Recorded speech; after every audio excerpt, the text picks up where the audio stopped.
सभी को नमस्कार। आपका स्वागत है हमारे चैनल रिसेंट इन्फो पर। जैसे कि आप सभी जानते हैं, हम आपके लिए यहाँ पर डेली का जो अपडेट है वो प्रदान करते हैं, प्रोवाइड करवाते हैं। तो आज हम जो आपके लिए अपडेट लेकर आए हैं वो है 17 फरवरी और 18 फरवरी के शाम तक का। ठीक है, 17 फरवरी और 18 फरवरी के पूरे दिन में क्या क्या घटनाएं हुई हैं जो आपकी परीक्षा की दृष्टि से उपयोगी हो सकती हैं, तो वो पूरा का पूरा जो डाटा है जो हम यहाँ पर लेकर आए हैं। और इससे पहले के वीडियो में हमने 16 फरवरी के शाम तक का जो अपडेट है वो देख लिया था। तो चलिए शुरू करते हैं बिना किसी देरी के। और वीडियो को लाइक अवश्य किया करें, शेयर भी किया करें अपने फ्रेंड्स के साथ, ताकि उनको भी कुछ बेनिफिट हो जाए। और यदि वीडियो पर नए हैं आपने अभी तक चैनल को सब्सक्राइब नहीं किया है, तो आप चैनल को सब्सक्राइब भी कर लीजिए। साथ में घंटी भी दबा देना, ताकि हम आगे जो भी वीडियो अपलोड करें उसका नोटिफिकेशन आपको मिले और आप अपडेटेड रहें हमारे साथ। तो चलिए शुरू करते हैं। सबसे पहले है मशहूर गीतकार और कवि गुलजार और तथा जगत गुरु रामभद्राचार्य को किस प्रतिष्ठित पुरस्कार से सम्मानित किया जाएगा। उन्हें कौन सा पुरस्कार दिया जाएगा, किसको? जगत गुरु रामभद्राचार्य जी को और गुलजार कवि को। ये गुलजार कौन है? कवि भी हैं और एक गीतकार भी हैं। तो इनको कौन सा प्रतिष्ठित पुरस्कार दिया जाएगा? ये दिया जाएगा ज्ञानपीठ पुरस्कार। ठीक है। आगे है 60वें म्यूनिख सुरक्षा सम्मेलन का आयोजन कहाँ किया गया है। 60वें जो म्यूनिख सुरक्षा सम्मेलन का आयोजन वो किया गया है जर्मनी में। कहाँ किया गया है? जर्मनी में। हाल ही में पिछले वीडियो में हमने देखा था कि जर्मनी है जो दुनिया की तीसरी सबसे बड़ी अर्थव्यवस्था थी, लेकिन मंदी के कारण इसने अपना जो स्थान है खो दिया। आगे है चाइल्ड आर्टिस्ट सुहानी भटनागर का 19 वर्ष की आयु में निधन हो गया है। तो देखिए, जो मोर्चरी से भी प्रश्न पूछे जाते हैं, तो सुहानी भटनागर का निधन हो गया। अभी ये मतलब युवा ही थी, तो युवावस्था में ही इनका निधन हो गया। और ये क्या थी, इनका जो संबंध था किस क्षेत्र से था? ये आर्टिस्ट थी, चाइल्ड आर्टिस्ट। तो ये भी आपको ध्यान रखना है। आगे चलते हैं। खेलो इंडिया यूनिवर्सिटी गेम्स 2023 का आयोजन किस राज्य में किया गया? जो खेलो इंडिया यूनिवर्सिटी गेम्स 2023 के आयोजन हुआ था वो किस राज्य में हुआ था? वो असम में हुआ। ठीक है। आगे है 12वें वार्षिक यात्री समीक्षा पुरस्कार 2024 में किसको शीर्ष स्थान प्राप्त हुआ है? तो किसको शीर्ष स्थान प्राप्त हुआ है? ये प्राप्त हुआ है हिमाचल प्रदेश ने टॉप किया है इसमें। ठीक है। चलिए आगे चलते हैं। 16वीं विश्व सामाजिक मंच की जो बैठक है वो कहाँ शुरू हुई है? ये 16वीं विश्व सामाजिक मंच की जो बैठक है ये काठमांडू में शुरू हुई। काठमांडू कहाँ है? नेपाल में पड़ता है। ठीक है। चलिए आगे चलते हैं। मुख्यमंत्री विश्वकर्मा पेंशन योजना का शुभारंभ किस राज्य में किया गया है? तो ये जो मुख्यमंत्री विश्वकर्मा पेंशन योजना है ये राजस्थान में शुरू की गई है। आगे चलते हैं। बोइंग डिफेंस इंडिया BID के प्रबंध निदेशक कौन बने हैं? किनको बनाया गया है? प्रबंध निदेशक मैनेजिंग डायरेक्टर MD BID का, तो किसको बनाया गया? निखिल जोशी को। आगे चलते हैं। INS जटायु किस केंद्र शासित प्रदेश में अपना नौसैनिक बेस बनाएगा? तो INS जटायु जो है वो लक्षद्वीप में अपना जो है नौसैनिक बेस बनाएगा और ये केंद्र शासित प्रदेश है। टोटल कितने केंद्र शासित प्रदेश हैं? आप कमेंट बॉक्स में लिखकर बताइए। आगे है अंतरिक्ष मलबे से निपटने के लिए कौन सा देश या कौन से देश दुनिया का पहला लकड़ी का उपग्रह लिंगोसेंट प्रोब अंतरिक्ष में लॉन्च करेंगे? देखिए, लकड़ी का पहला उपग्रह लॉन्च करने जा रहे हैं 2 देश हैं ये। किसके कारण से? अंतरिक्ष में जो मलबा होता है उससे निपटने के लिए। और उसका जो उपग्रह का नाम क्या है? लकड़ी के उपग्रह का नाम क्या रखा है? लिंगोसेंट प्रोब। तो ये लकड़ी के उपग्रह का नाम इन्होंने रखा है। तो कौन से देश हैं ये जापान और संयुक्त राज्य अमेरिका। संयुक्त राज्य अमेरिका और जापान, ये दोनों मिलकर पहला लकड़ी का उपग्रह अंतरिक्ष में भेजेंगे। आगे है अमेरिकी कांग्रेस ने सहयोग बढ़ाने के लिए कौन सा बिल पारित किया है? तो अमेरिकी कांग्रेस ने सहयोग बढ़ाने के लिए क्वाड बिल पास किया है। सहयोग किसके साथ? जो ये इसके सदस्य देश हैं अमेरिका, जैसे भारत हो गया, ऑस्ट्रेलिया हो गया, ब्रिटेन हो गया, तो इन देशों के साथ सहयोग बढ़ाने के लिए अमेरिका ने क्वाड बिल पेश किया, अमेरिकी कांग्रेस ने। इसका जो हिंदी में इसका जो अर्थ क्वाड का मतलब क्या होता है? चतुर्भुज सुरक्षा संवाद। ठीक है। आगे है महिला बैडमिंटन एशिया टीम चैंपियनशिप 2024 का जो खिताब है वो किसने जीता है? तो ये भारत ने जीता है। और ये कहाँ पर हुई थी? जो मलेशिया का जो शाह आलम में सेतिया सिटी कन्वेंशन सेंटर में ये प्रतियोगिता हुई थी। ठीक है, मलेशिया में। आगे चलते हैं विश्व मानव आत्मा दिवस किस तिथि को मनाया जाता है? देखिए, हम 17 फरवरी और 18 फरवरी का करंट अफेयर कर रहे हैं या दैनिक अपडेट देख रहे हैं। तो इसमें आपको 17 फरवरी और 18 फरवरी को जो जो दिवस मनाए जाते हैं वो भी आएंगे। तो परीक्षाओं में पूछा जाता है कि ये दिवस किस दिन मनाया गया, तो ये भी आपको ध्यान रखने पड़ते हैं। तो ये जो विश्व मानव आत्मा दिवस जो है वो 17 फरवरी को मनाया गया, 17 फरवरी। आगे चलते हैं। भारत का सबसे बड़ा प्रशिक्षण केंद्र कहाँ बनाया जाएगा? कहाँ पर बनाया जाएगा? भारत का सबसे बड़ा प्रशिक्षण केंद्र ये बनाया जाएगा कलम्बोली नामक जगह पर। ये कहाँ पर पड़ती है? पनवेल में। और पनवेल कहाँ पर है? महाराष्ट्र में। ठीक है। महाराष्ट्र के जो मुख्यमंत्री हैं वो हैं एकनाथ शिंदे। ठीक है, एकनाथ शिंदे अभी महाराष्ट्र के मुख्यमंत्री हैं। आगे है सीमा सुरक्षा बल BSF के जो कुत्ता है K9, उसका नाम क्या है जिसने ऑल इंडिया पुलिस ड्यूटी में प्रथम स्थान जीतकर इतिहास रचा? ठीक है, तो उसका नाम क्या है कुत्ते का? उसका नाम है रिया। ठीक है, और ये K9 ये उसका कोई कोड होगा K9, तो ये नाम है इसका रिया। इसने क्या है? All India police duty meet में प्रथम स्थान जीता है। आगे चलते हैं। कर्नाटक के मुख्यमंत्री सिद्धारमैया ने फरवरी 2024 में कौन सा बजट पेश किया है?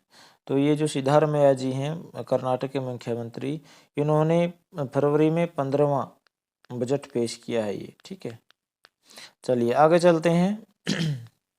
केंद्रीय बंदरगाह, जहाजरानी और जलमार्ग मंत्री श्री सर्बानंद सोनोवाल, कई बार ये भी पूछ लिया जाता है कि ये जो केंद्रीय बंदरगाह, जहाजरानी और जलमार्ग के मंत्री कौन है, तो ये भी ध्यान रखना पड़ता है। और कौन है? सर्बानंद सोनोवाल। या फिर उल्टा पूछ लिया जाता है कि सर्बानंद सोनोवाल जो हैं वो किस जो मंत्रालय के मंत्री हैं? ठीक है, तो उन्होंने सागर आंकलन दिशा निर्देश लॉन्च किए हैं।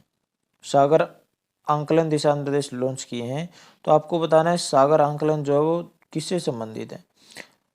किससे संबंधित है? भारतीय बंदरगाहों के प्रदर्शन की राष्ट्रीय जो बेंचमार्किंग है उससे ये संबंधित है। ठीक है, सागर आंकलन दिशा निर्देश किसने जारी किए हैं? जलमार्ग मंत्री जो हैं श्री सर्बानंद सोनोवाल। आगे समाचारों में देखी गई पंडारम भूमि समाचारों में चली थी, तो किस राज्य केंद्र शासित प्रदेश में है? पंडारम भूमि विवाद काफ़ी चला था, तो उसमें क्या है, प्रशासन उसको अपनी सरकारी ज़मीन मान रही थी, लेकिन वहाँ के जो स्थानीय नागरिक हैं वो कह रहे थे कि नहीं, ये प्रशासन की ज़मीन नहीं, ये हमारी ज़मीन है। और जो वहाँ पर नारियल के जो पेड़ हैं वो कहते हैं कि ये नारियल के पेड़ों को उखाड़ना चाहती सरकार, इन्हें समतल बनाना चाहती है। तो ये विवाद काफ़ी चला है। तो ये कहाँ पर है पंडारम भूमि? ये लक्षद्वीप में है। आगे है शोधकर्ताओं ने हाल ही में ओडिशा की किस झील में समुद्री एम्फीपोड की एक नई प्रजाति की खोज की है? तो समुद्री एम्फीपोड जो है उसकी एक नई प्रजाति की खोज की है ओडिशा में। तो कौन सी झील में ये की है? चिल्का झील, चिल्का भी बोल देते हैं, चिलिका झील, जैसा भी आपको उचित लगे। आगे है 11वें अंतर्राष्ट्रीय कठपुतली महोत्सव का उद्घाटन कहाँ किया गया? तो ये कहाँ पर किया गया? चंडीगढ़ में किया गया। ठीक है, पंजाब और हरियाणा की जो संयुक्त राजधानी है वो चंडीगढ़ है, पंजाब और हरियाणा की राजधानी। चलिए आगे चलते हैं। किस दिन को वैश्विक पर्यटन लचीलापन दिवस के रूप में मनाया जाता है? तो ये 17 और 18 फरवरी का हम करंट अफेयर कर रहे हैं, तो ये 17 फरवरी को वैश्विक पर्यटन लचीलापन दिवस के रूप में मनाया जाता है। 17 फरवरी को हम एक और दिन देखे थे, तो वो कौन सा दिन था ये भी आप कमेंट बॉक्स में लिख कर बताइए। आगे, किस राज्य के मुख्यमंत्री ने बागची श्री शंकरा कैंसर केंद्र का उद्घाटन किया है? तो किस राज्य के मुख्यमंत्री ने किया है ये बागची श्री शंकरा कैंसर केंद्र का उद्घाटन? ये किया उड़ीसा के मुख्यमंत्री ने। उड़ीसा के मुख्यमंत्री कौन है? नवीन पटनायक। नवीन पटनायक। चलिए आगे चलते हैं। किस राज्य में 3 दिवसीय नागी पक्षी महोत्सव शुरू होगा? तो ये किस राज्य में होगा? बिहार में होगा। बिहार के मुख्यमंत्री नीतीश कुमार, 9वीं बार इन्होंने शपथ ली है। ठीक है, नीतीश कुमार। और ये जो नागी पक्षी महोत्सव कितने दिनों का होगा? 3 दिन का। आगे है, किसे लोकमत महाराष्ट्रियन ऑफ द ईयर 2024 में स्पेशल अवार्ड मिला है? तो किसको ये अवार्ड मिला है? ये मिला है ईशा अंबानी को। आगे 100% घरेलू नल जल कनेक्शन हासिल करने वाला पहला पूर्वोत्तर राज्य कौन सा बन गया है? तो ये बन गया है अरुणाचल प्रदेश। ठीक है, कौन सा राज्य बना है ये पूर्वोत्तर पहला जिसने 100% हर घरेलू नल जल कनेक्शन का आंकड़ा प्राप्त कर लिया, यानी हर घर में नल जल का इन्होंने कनेक्शन दे दिया है वहाँ की गवर्नमेंट ने। तो ये कौन सा पूर्वोत्तर का पहला राज्य बन गया? ये बन गया अरुणाचल प्रदेश। चलिए आगे चलते हैं। किस राज्य सरकार ने उच्च शिक्षा पाठ्यक्रम के लिए ईडीएक्स के साथ साझेदारी की है? तो किस राज्य सरकार ने की है उच्च शिक्षा पाठ्यक्रम के लिए? की है आंध्र प्रदेश सरकार ने। तो ईडीएक्स का फुल फॉर्म क्या होगा? आप कमेंट बॉक्स में लिखकर बताइए। आगे, कौन सा देश मध्य पूर्व में dream of the desert train शुरू करने जा रहा है? Dream of the desert train जो है कौन सा देश शुरू करने जा रहा है और कहाँ पर? ये करेगा मध्य पूर्व में। तो और कौन सा देश शुरू करेगा? ये करेगा सऊदी अरबिया। ठीक है, सऊदी अरब जो है ये dream of the desert train शुरू करेगा मध्य पूर्व में। आगे है, किस देश ने समलैंगिक विवाह को वैध बनाया है? तो ये किस देश ने बना दिया है? ग्रीस ने भी बना दिया समलैंगिक विवाह को। समलैंगिक विवाह क्या होता है? समान लिंग में विवाह। समान लिंग यानी पुरुष पुरुष के साथ विवाह कर सकता है, महिला महिला के साथ विवाह कर सकती है। आगे चलते हैं। किसने इंटरनेशनल किक बॉक्सिंग टूर्नामेंट में गोल्ड मेडल जीता है? तो किसने जीता है? ये धीरज कुमार वाघमारे ने। धीरज कुमार वाघमारे ने गोल्ड मेडल जीता है किसमें? इंटरनेशनल किक बॉक्सिंग टूर्नामेंट में। आगे है, एशियाई इंडोर एथलेटिक्स चैंपियनशिप 2024 में किसने 60 मीटर बाधा दौड़ में गोल्ड मेडल जीता है? तो किसने जीता है? ज्योति याराजी। ज्योति याराजी ने ये बाधा दौड़ में गोल्ड मेडल जीता है। कितने मीटर की थी? 60 मीटर की। ठीक है, और किस में जीता है? एशियाई इंडोर एथलेटिक्स चैंपियनशिप 2024 में। आगे चलते हैं। मुख्यमंत्रियों की लोकप्रियता रेटिंग में कौन से शीर्ष स्थान पर रहा है? तो मुख्यमंत्रियों यानी कौन सा मुख्यमंत्री सबसे ज़्यादा लोकप्रिय है? किसको लोग सबसे ज़्यादा मतलब मानते हैं? तो वो एक लिस्ट जारी की गई, उस लिस्ट में जो पहला स्थान आया है वो आया नवीन पटनायक को पहला स्थान मिला है। नवीन पटनायक कहाँ है? उड़ीसा के मुख्यमंत्री हैं। नवीन पटनायक कहाँ के हैं? उड़ीसा के मुख्यमंत्री हैं। और दूसरा जो स्थान मिला है इनको 52 पॉइंट कुछ प्रतिशत वोट इनको मिले हैं। और दूसरे जो नंबर पर हैं वो हैं योगी आदित्यनाथ जी। योगी आदित्यनाथ जी जो उत्तर प्रदेश के मुख्यमंत्री हैं। और तीसरे नंबर पर है हेमंत बिस्वा शर्मा। हेमंत बिस्वा शर्मा ये असम के मुख्यमंत्री हैं।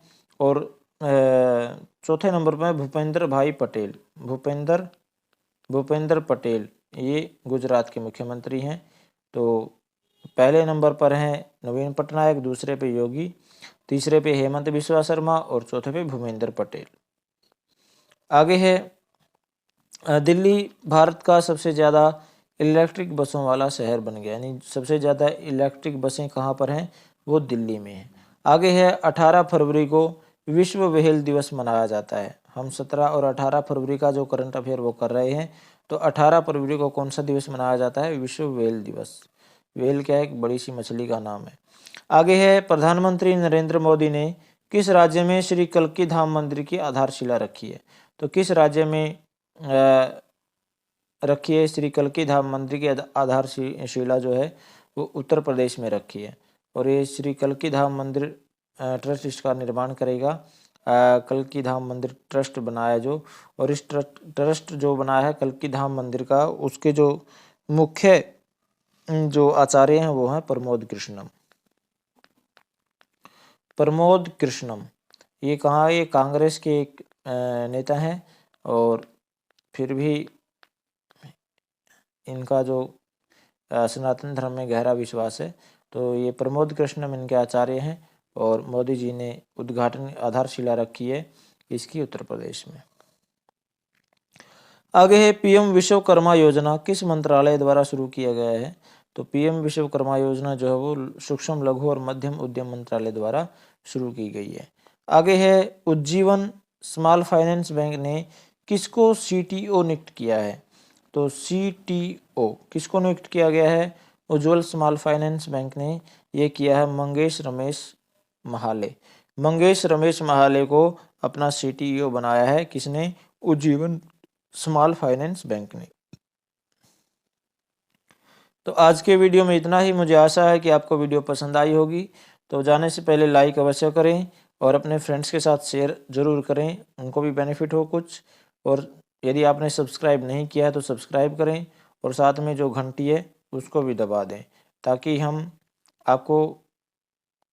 कोई भी वीडियो अपलोड करें हमारे चैनल पर, उसकी जो घंटी है वो आपको बजे और आप अपडेटेड रहें। क्योंकि यदि घंटी नहीं बजेगी, अपडेटेड नहीं रहेंगे, तो आपके परीक्षा में लॉस होने की संभावना है। तो इसलिए लगे रहें और सब्सक्राइब करें, घंटी दबाएं। मिलते हैं अगले वीडियो में। थैंक यू, धन्यवाद।